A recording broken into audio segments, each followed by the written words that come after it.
Hallo und herzlich willkommen zu einem kurzen, ich will es mal als kleines Tipps und Tricks Videos nennen für Dealer Simulator.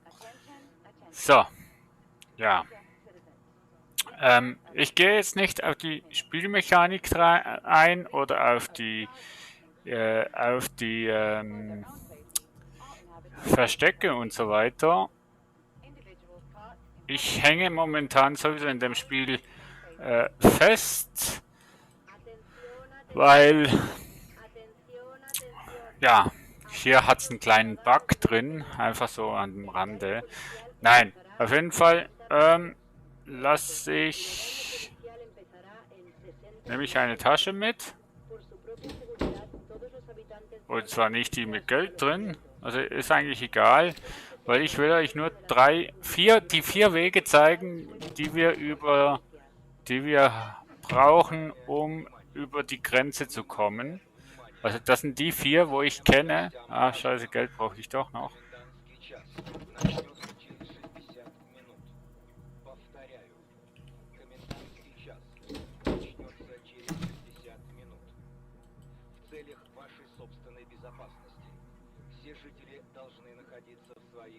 Ich würde mir hier wünschen, wenn man hier den Betrag also wenn man die Zahl eingeben könnte, statt dass man sie mit dem Schieberegler machen kann. Weil das ist jetzt, habt ihr gesehen, recht schwer. Jetzt ist es aber gerade noch ein bisschen doof, weil die Nachtruhe ist, aber ja, das ist nicht so tragisch. So, also, wir befinden uns auf der Sektor B-Seite. Wo wir jetzt eigentlich sind, ist eigentlich scheißegal momentan, weil der erste Punkt, wo ich euch zeigen will, ist, wie kommt ihr von Sektor B. Was? 6 mal 20 Gramm. Was ist denn da passiert?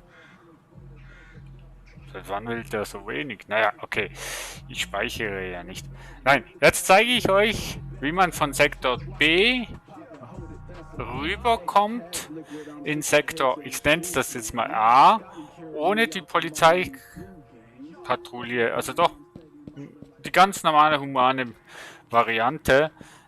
Man kommt über die Polizeigrenze, einmal hier bei der Tankstelle nebendran gibt es eine Durchfahrt, dann einmal ganz hinten bei der Polizeistation, da gibt es eine Möglichkeit durchzukommen, und die dritte Polizeisperre, die man überqueren kann, wenn man kein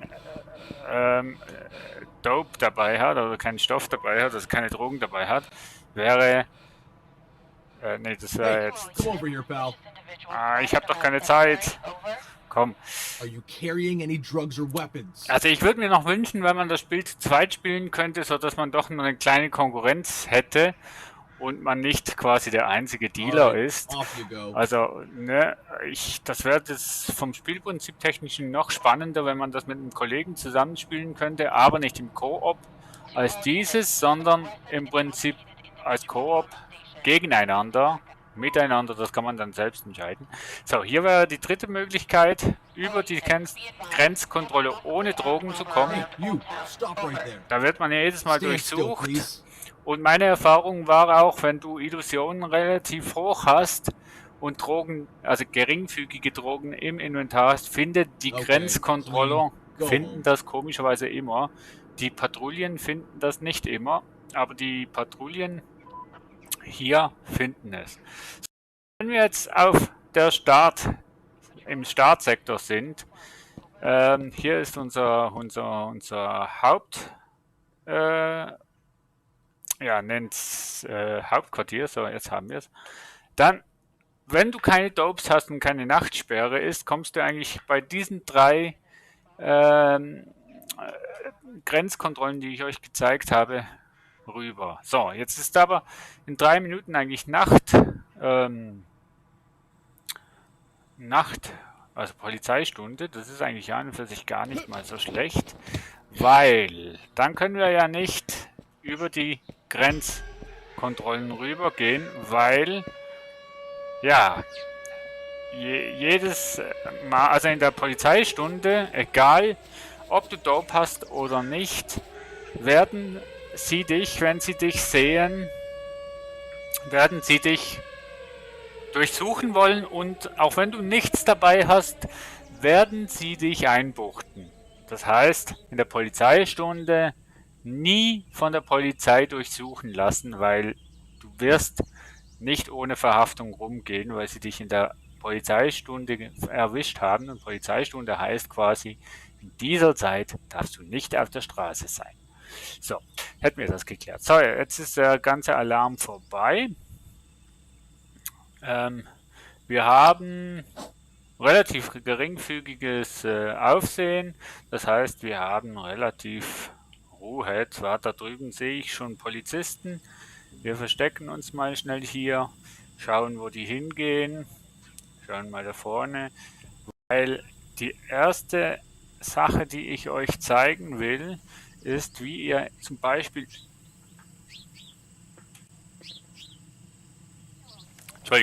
wie ihr zum Beispiel in der Polizeistunde in Sektor B rüberkommt, ohne Dope, oder halt wie ihr mit Dope allgemein, ob Polizeistunde oder normale Stunde, wie ihr da dann rüberkommt. So, Polizei ist weg, glaube ich. Ja. So, dann ist hier das Slum-Sektor. Hier drüben ist normalerweise Eddie zu Hause. Hier ist quasi der Platz, wo ihr ganz am Anfang wart mit Eddie. Ich nenne das jetzt mal den Zentralplatz. Und an diesen Ecken hier hat es so Paletten. Hier einfach drauf gehen, relativ nah an die Mauer, nach oben schauen, springen und den Sack abwerfen. Funktioniert nicht immer, dann muss man einfach probieren, bis es geht. Es geht. Schaffe ich, also Vorführeffekt. So.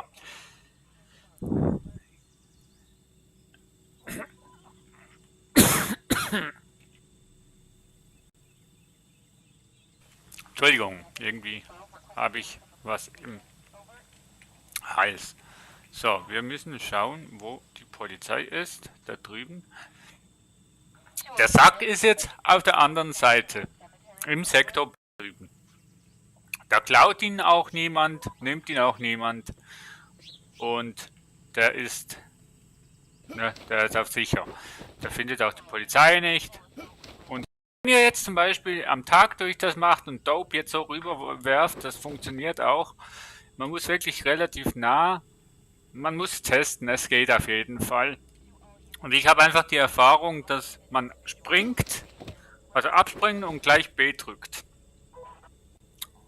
Gleich nachdem man abgesprungenes B gedrückt hält und dann wirft man. Man muss halt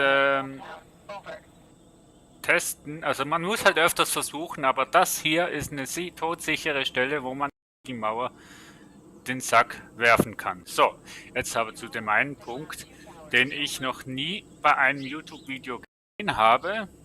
Darum habe ich mir auch gedacht, ich mache jetzt mal schnell das. Punkte kennt ihr an für sich alle schon, rein theoretisch.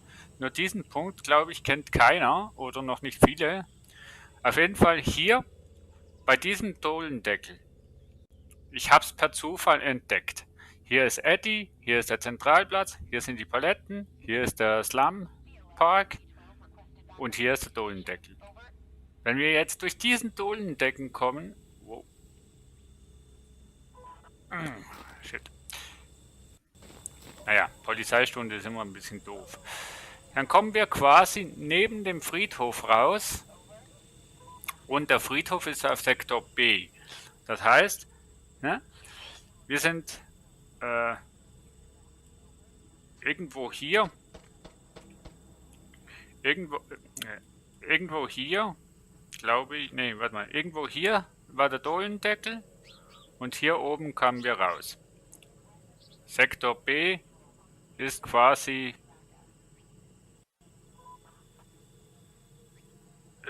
so diese Route.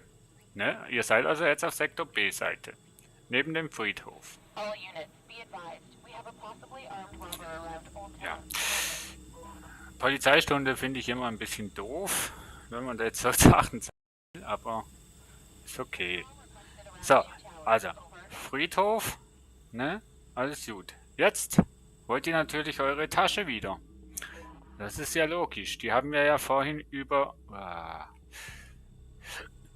Ich muss warten, bis die Polizei hier ein bisschen weg ist. Die haben wir ja vorhin über die Mauer geworfen. An und für sich ist das alles nicht so schwer, wenn nicht Polizeistunde wäre. Weil in der Polizeistunde ist es halt wirklich, wie ich vorhin gesagt habe, sobald sie dich sehen, verhaften sie dich. Und darum muss ich jetzt hier ein bisschen vorsichtig sein. Also da vorne war der Dohlendeckel und wir laufen jetzt quasi Richtung Mauer. So. So. Und dann gehen wir in den Ecken, wo wir vorhin quasi, also hier drin, hinten dran sind die Paletten und hier haben wir unsere Tasche. Also da ist relativ sicherer Ort für die Tasche, weil, also da kannst du auch ausharren und ja, also die Tasche ist ja jetzt leer, das ist klar. Ja, das wäre der eine Weg, wie ihr rüber zum Sektor D kommt, Sektor B kommt, mit einer Tasche, ohne Grenzkontrolle oder sonst was. Früher habe ich das immer so gemacht, wo ich den Weg nicht kannte, habe ich immer die Tasche hier rüber geworfen, weil das ist der einzige Punkt, wo man quasi die Tasche rüber bekommt. Es gibt noch eine andere Alternative, die zeige ich euch nachher, aber es könnte sein, dass sie dies irgendwann mal rausnehmen, falls das wirklich ein Bug sein soll. Und wenn sie das dann rausnehmen, haben einige doch ein bisschen Probleme, die Drogen dann, also die Tasche dann rüber zu bekommen, weil viele nutzen natürlich dann diese Variante, wo es momentan noch möglich ist. So, und das Problem ist halt bei den Dohlendeckeln, dass man nicht mit einer Tasche durchkommt. So, gehen wir zum zweiten Sport, wo wir ohne Tasche und ohne Grenzkontrolle rübergehen. Den kennt ihr eigentlich alle. Wir sind jetzt im Sektor B.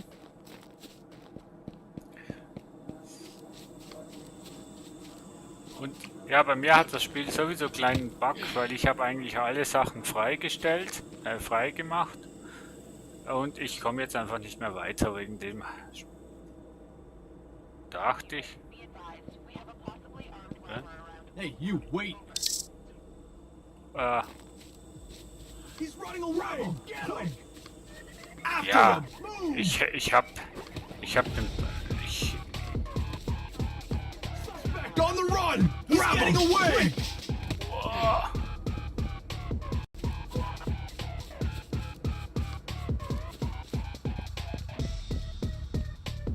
Okay, einfach in eine Hütte gehen und schon seid ihr auf sicher. So viel zum Thema von der Polizei abhauen. Ich zeige euch in Sektor B, zeige ich euch noch eine Stelle, wo ihr euch sehr gut von der Polizei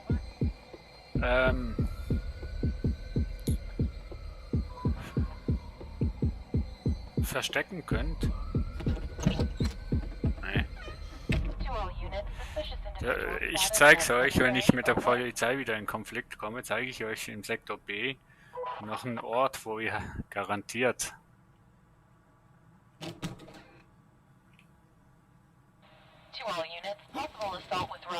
mal schauen, ob sie mich sehen. What's that noise? Nee. You there. Come here for a Doch. moment. He's running away! Get him! So, okay. Ihr rennt quasi zum Nachtclub. Beim Nachtclub rennt ihr, ja, ist schwierig zu erklären, aber hier die Straße. Und dann habt ihr hier eine Spalte und da geht ihr mal rein und verdeckt euch. Bis jetzt hatten mich die Polizisten nie erwischt. Ich weiß nicht warum, weil sie irgendwie hier nicht nach hinten kommen. Oder ich weiß es nicht. Aber in der Spalte hier habt ihr relativ gut sichere Chancen, von der Polizei nicht gefasst zu werden. Das habe ich bis jetzt einfach schon gemerkt. Das ist vielleicht auch noch ein guter Trick bei dem Ganzen. Und also am besten hinten in Eck, Hocke, und da finden sie euch nicht. Das wäre hier in der Straße, wo die Apotheke ist. Die Apotheke ist irgendwo da vorne. Und hier hinten ist noch eine Polizeigrenze. Also hier findet man auch noch manchmal Drogen, wenn man bestellt hat. Ihr wisst schon, wo ich jetzt bin, oder? Ja, hier die Spalte einfach. Todsicheres Versteck, wenn man von der Polizei im Sektor B flüchten will und man keine Verstecke hat. Oder halt eben rennen, über Sachen springen und so die Polizei abhängen. So, aber wir sind ja auch schon da, denn hier wollten wir eigentlich auch hin. Jetzt weiß ich nicht, ob ich da hinkomme, wo ich hin will, weil es ist auch schon hell, aber es sollte gehen. So, wenn ihr jetzt noch auf der Seite quasi von Sektor B seid und hier ohne Tasche, also mit Drogen rüber wollt, dann habt ihr hier hinten im Eck, beim Polizeiposten, ganz hinten im Eck, eine Erhöhung und ebenfalls eine Mauer. Hier sage ich jetzt mal, nicht gerade so werfen, ihr werdet es nachher sehen, sondern probiert es mal so. Gleiches Prinzip wie vorhin, springen, werfen und ja, ihr müsst da halt auch öfters versuchen und so weiter, bis das geht, aber es geht. Oh, was ist jetzt da schief gelaufen? Hä?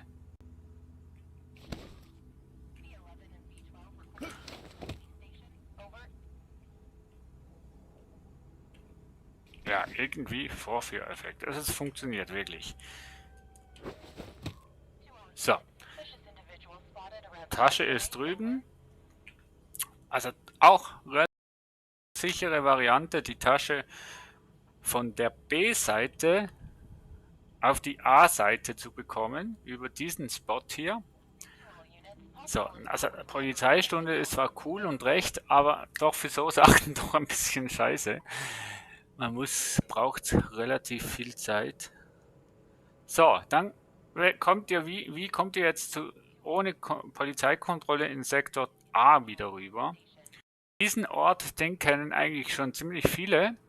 Nämlich hier ist die Spalte, wo man sich sehr gut von der Polizei verstecken kann. Und da ist ein Gully.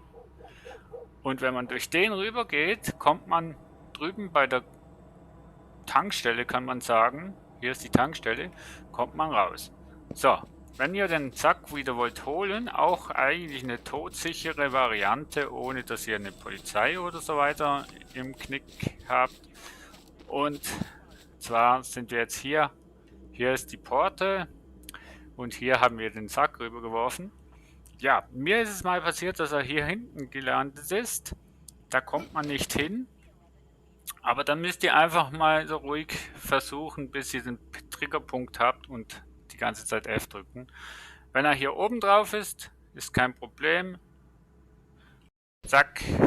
Und wir haben den Sack wieder. Also hier hinten kommt auch nie eine Polizei hin, außer sie verfolgt euch. Das weiß ich jetzt nicht. Aber Sektor B nach A, sacktechnisch, das eine relativ einfache Variante. Es gibt auf der anderen Seite, wo wir jetzt vorhin reingekommen sind, auch eine Variante, die zeige ich euch auch noch. Sehr viele Tipps. Also ne, sehr lange Tipps, mein Gott. Also, der Gully, das gleiche, also wenn ihr keine Tasche habt, dann könnt ihr hier, also es gibt auch noch eine andere Möglichkeit, wenn ihr von Sektor A von hier in Sektor B rüber wollt mit Tasche. Das ist der, wo auch die meisten eigentlich kennen. Und zwar, früher war es an dem Ecken möglich, da vorne, den haben sie eliminiert. Jetzt funktioniert es noch an dem, aber falls der auch nicht mehr geht, also die Tasche einfach hier hinlegen. Und aber falls der auch nicht mehr gehen würde, dann sehe ich eigentlich von diesen Ecken raus eigentlich nur, also von Sektor A in B rüber, nur noch eine Möglichkeit, und zwar die, wo wir am Anfang angeschaut haben. Weil sonst wüsste ich nicht, wie man den Sack anderweitig rüber bekommt. Aber momentan besteht diese Variante noch. Das heißt, Sack bei der Tankstelle hier im Eck hinlegen und dann könnt ihr quasi hier über den Gully wieder auf die andere Seite gehen. Dann läuft, ja, Polizeistunde ist immer ein bisschen kritisch, weil das ist gleich neben der Polizeistation. Und da spawnen sie zum Teil auch. So, dann geht ihr quasi an den Eck, visiert die Tasche an, zack, geht. So rum geht es, glaube ich, auch. Das testen wir mal gleich. Nach hinten. So. So könnt ihr übrigens auch von der Polizei flüchten, aber aufpassen, dass die Polizei nicht zu nah ist. Und die Polizei kommuniziert untereinander. Also so funktioniert es auch. Ich glaube, das lassen sie auch. So, jetzt sind wir wieder in Sektor A. Also, das wären die Tricks gewesen. Jetzt haben wir 3 von 4. Jetzt zeige ich euch noch die 4. Möglichkeit, die etwas kostspieligere Variante. Und zwar, Mann, kenne ich mich hier schon ziemlich gut aus, mein Gott. Und zwar hier bei diesem Bauarbeiter gibt es einen Tunnel, alter Tunnel, der ist aber verschlossen. Drum müsst ihr jetzt mit dem sprechen. Am besten immer höflich sein, habe ich gelesen oder gehört. Und dann geht der Preis wieder runter.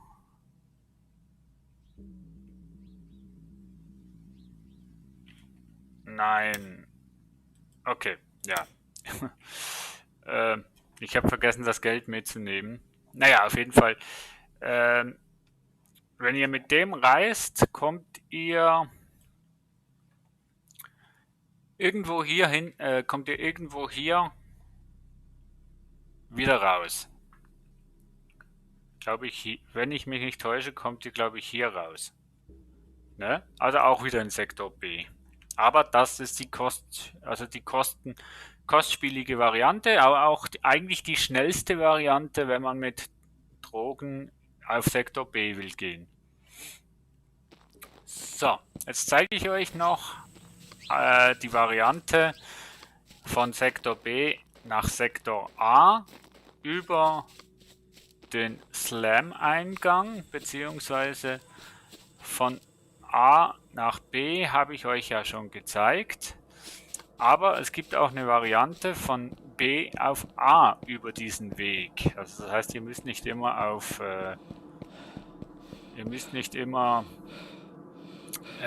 auf die andere Seite von der Stadt gehen, nur damit ihr quasi von B auf A mit Drogen kommen könnt oder zahlen müsst. Ne, es geht auch auf der Seite. Ja, das kennen wir schon. Ja, das war schlecht. Also ihr müsst öfters versuchen. Es klappt auf jeden Fall, aber müsst euch nicht nerven, wenn es nicht klappt, dann müsst ihr einfach ein bisschen anders stehen, anders schauen. Und dann kommt das gut. So, wir holen unsere Tasche wieder.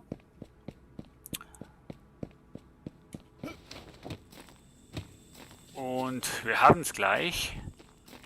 So, jetzt von Sektor B haben wir die eine Variante mit Tasche gesehen, dass wir quasi auf der anderen Seite quasi von der Stadt den Sack rüberschmeißen können und da dann, im Prinzip dann über den Gully abhauen können. Wie wir auf Sektor A-Seite auf Sektor B mit Sack kommen, haben wir auch geschaut von hier. Jetzt gibt es aber auch eine Variante von diesem Eck hier mit Sack rüber auf die Sektor A-Seite zu gehen. Und zwar gibt es hier so eine Leitplanke, da einfach draufstehen, relativ nach vorne, aber nicht zu weit, weil dann fällt die wieder runter. So, wieder hochschauen, springen und wunderbar, das hat jetzt auf Anhieb funktioniert.